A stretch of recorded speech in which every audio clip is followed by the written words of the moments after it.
சிறகடிக்க ஆசையில் மொத்தம் இன்றைக்கி போன 20 நிமிஷத்தில் கிட்டத்தட்ட ஒரு 3 விஷயம் நடந்திருக்கு.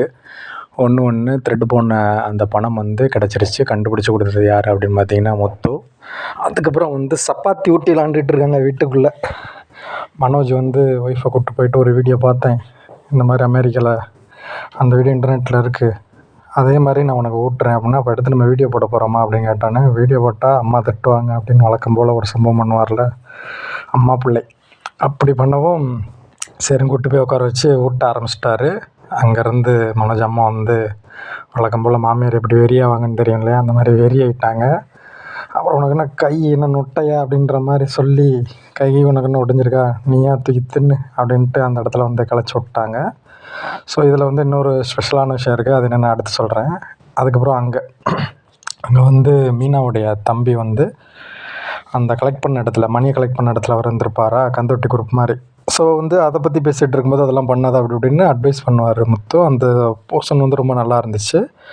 அந்த இடத்துல பார்த்திங்கன்னா கிட்டத்தட்ட எக்ஸாம்பிள் சொல்லும்போது அவங்க ரொம்ப கஷ்டப்படுவாங்க, அவங்க பாயிண்ட் ஆஃப் வியூலேருந்து பேசுகிறது.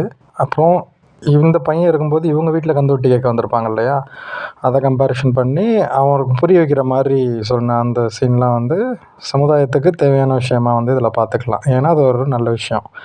அப்படியே அடுத்து போனீங்க அப்படின்னா, லாஸ்ட் அந்த ஆட்டோக்கார் தான் திட்டிருப்பார் அப்படின்றது மீனாவுடைய தங்கச்சி அந்த இடத்துல கோபமாக இருக்கிற மாதிரி காட்டும்போது ஆட்டோக்காரே உண்மையை ஒத்துக்கிற மாதிரி ஒரு சீன்ஸ் காட்டுறாங்க.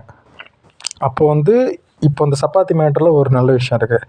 அது என்ன அப்படின்னா, இவங்க ஒன்று ட்ரை பண்ணி அதில் ஒன்று நடந்துச்சு இல்லையா, அவங்க சப்பாத்தி இல்லாமல் முத்துக்கு எனக்கு சப்பாத்தி இல்லையான்னு தேடிகிட்டே இருக்கும்போது, சப்பாத்தி இல்லை, நீ தான் நின்றுப்பண்ணி அப்படியே மாற்றி மாற்றி அப்படியே பேசிக்கிட்டே இருக்காங்க. இதுதான் அந்த சுவாரஸ்யமான விஷயம். என்ன அப்படின்னா, இப்போ மீனை ஹாட் சேஃபில் சப்பாத்தி போட்டு கொண்டு வராங்க, கொண்டு கொடுக்குறாங்க. அவங்களுக்குள்ளே ரியல் ரொமான்ஸ் நடக்குது. அதாவது இந்த மாதிரினா, அவங்க பிளான் பண்ணி அதுக்குள்ளே ஒரு சொதப்பெல்லாம் நடந்துச்சு இல்லையா மனோஜ் அவங்களோட ஜோடிக்கு. பட் இது ரியலாக நடக்கும்போது ஏன் இந்த ரொமான்ஸ் அப்படின்னு கேட்கும்போது, இப்போ பார்க்குறது நீங்கள் அந்த ஃபோட்டோ தான் பார்க்குறீங்க. அப்போ இந்த மாதிரி தங்கச்சியை காப்பாற்றி விட்ருக்காங்க இல்லையா, அதுக்காக அப்படின்ற மாதிரி பேசுகிறது. அது அவங்களோட கடமை தானே செஞ்சேன் அப்படின்ற மாதிரி போகிறதுன்ட்டு இது இப்படியே போய்கிட்டு இருக்குது. இப்படியே போய்ட்டு இருக்கும்போது இதை ஹாட் சேஃப் சப்பாத்தி நான் ஹோட்டலில் அறிமுகப்படுத்த பண்ண போகிறேன் அப்படின்ற மாதிரி பேசிக்கிறாங்க. யார் அப்படின்னா உங்களுக்கே தெரியும் யார் ஹோட்டல் வச்சுருக்காங்க அப்படின்ட்டு.